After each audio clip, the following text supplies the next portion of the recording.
1 lakh views અને ઈ પણ મારા વિડીયોમાં. હાલો તમને પણ બતાવી દઉં, પણ પેલા મશીન ને આપણે રોડ ઉપર મૂકી દઈએ, નકર પૈસા છે ના કમાઈ. જય હિન્દ દોસ્તો. પણ આજ કારખાને ભાઈ ને હતી રજા, જે રસ્તો ચાલુ છે ને ફિર ક્યાં લગા દિયા ભાઈ કો કામ પર.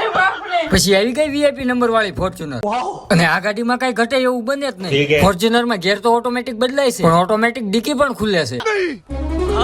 પણ આ ગાડીની અંદર તમે 2 ઇંચ જેવી ગાડી ચાલુ કરો ને તમને ફિલિંગ જ કઈક અલગ આવશે. ખાઓ માં કસમ. ગાડી ધોવાઈ ગઈ હતી કમ્પ્લીટ, એટલે હું મારો ભાઈ ઉપડ્યા ગાડી દે. પણ ગાડીની પાછળ બેઠા બેઠા મને તો એમ થયું સેલિબ્રિટી થઈ ગયો હું. અબે સાલે.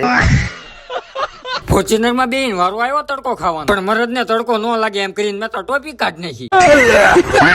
પછી ખરા તડકાનો વી આવ્યો ગેરેજ, અને ગાડીની ઘોડી ચડાવીને કર્યું ધોવાનું ચાલુ. ગાડી ધોવરાવા ગ્રાહકના છોકરા તો હારે આવ્યા, પણ આ ફુગાવાળાને પરણે હારે લાવ્યા લાગે. ફોટા બોટા નહીં લેલા. ફુગા હાટુ બે બાજા ને એકના ઢીસણ સો લાગી ગયા. અરે બાપ રે.